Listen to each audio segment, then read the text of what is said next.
Hey everybody, autobotjohn here, and I'm going to start a new video today. This is not a custom or a review. This is basically for all those people who have been asking me. It's a new video that I'm going to start calling How'd He Do That?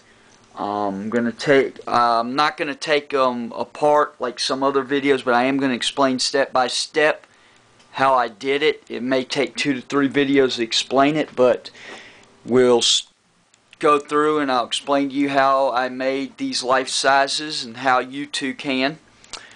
They're really not as hard as people think. You just have to have a lot of motivation, determination, and you will get frustrated, but don't give up and you'll have a life size that you will be very proud of. Alright, so let's go ahead and start with the one everybody's been asking me about, the Terminator. So anyway, step 1 for the Terminator was, of course, the head. Now, to be honest, when it comes to making life-size figures, statues, whatever you want to call them, the hardest thing to get a hold of, the two hardest things are the head and the costumes. If you're doing a superhero, the costume is going to be the hardest thing to get a hold of, especially if you want to go authentic and try to get it as movie actor as possible. You will spend quite a bit of money if you can find it at all. But with the Terminator, once I tell you step by step how I made it, you won't believe it. So anyway, this head right here is not a Howard bust. I didn't buy it from anybody. I bought it off of eBay. It's an Arnold Schwarzenegger head bust. But the only thing that's about it is that when you look for it on eBay, it's just called a mannequin male head, because this bust right here and this bust right here is actually this bust right here. Just a regular Arnold Schwarzenegger head. But on eBay it sells for $150, and it's not just called, it's not called, they don't call it Arnold Schwarzenegger, it's just called a male mannequin head. I believe it's 2. They're not always up there, but what happened was somebody actually took the T3 bust and sculpted their own, and they just keep selling them randomly, and so I buy them when I can. But since I can't get on eBay, I haven't been able to buy anymore, so this is the only one I have left. But that's how the head starts off. Then what you want to do is, whatever version you want to do of Arnold, you find video of it from watching the movie, or you go online and look at pictures. Terminator fan site is the best place to go. But basically what you do is you go and you take a black marker, and you want to take it and you want to highlight, or not highlight, but draw out where on this bust you're going to want your battle damage.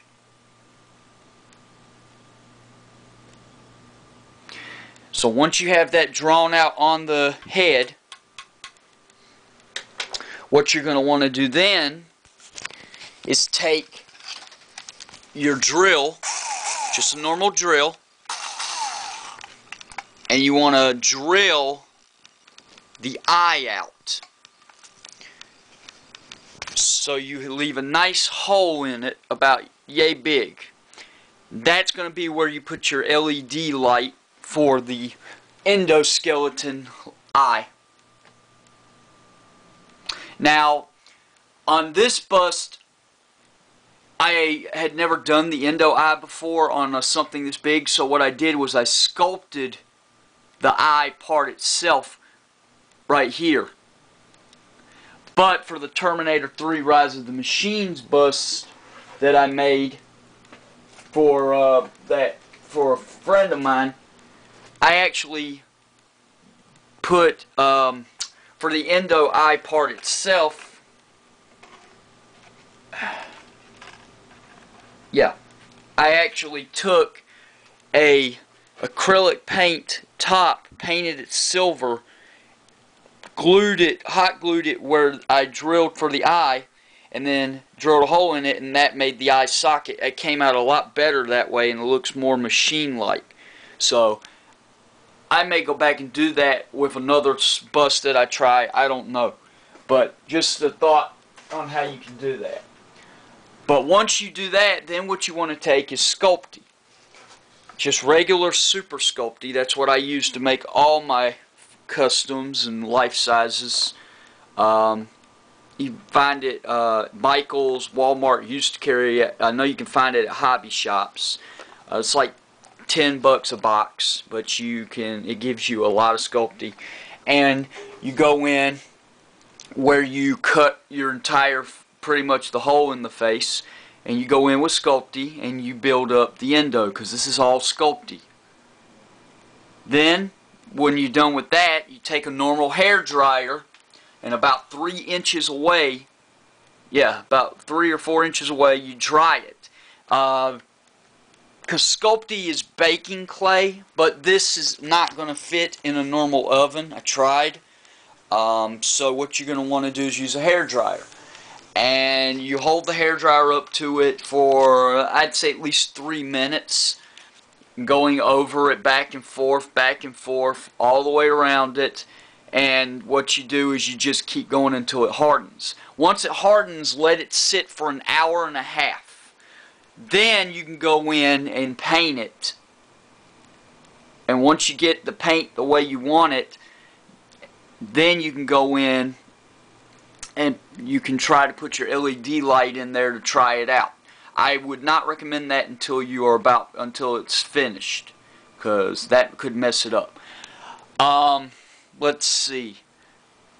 What I did after that, just to make sure it looked real, is I took plaster of Paris. It comes in a big tube, and you can find it at Staples.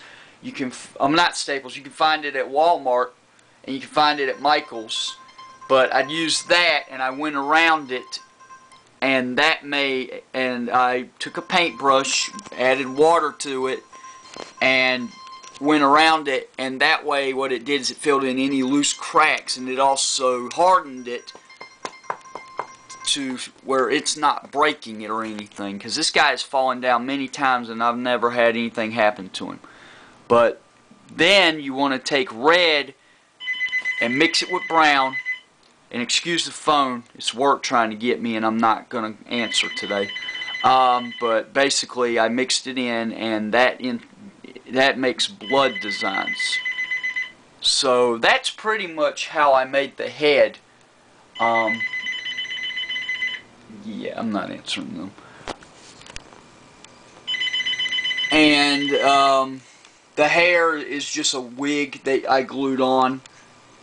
So that's not hard. The eyebrows are just part of the wig that I cut part of it off and just keep gluing and adding different parts for the eyebrows. But yeah, that's the head part right there. So that's the head. Like I said, it starts off as this, and it can end up looking like this, or it can end up looking like this. One thing I will mention is that in Terminator 3, Arnold's face was more precise. It had more, detail to it because he was getting older. In Terminator 2, he's thicker. So to make your sculpt look real, you also have to take sculpting and you have to mold it to the other side of his face and flesh him out more, and his neck. And the reason why is because, like I said, you don't want him to look like Terminator 3's design when he's supposed to be younger looking like Terminator 2. As you can see, I did the same thing on this one right here. But that's part one of how did I do it. It's really not all that hard, and I figured that everybody would want to know. So that's part one. Stay tuned for part two, where I tell you how I did the endo chest. Alright guys, later.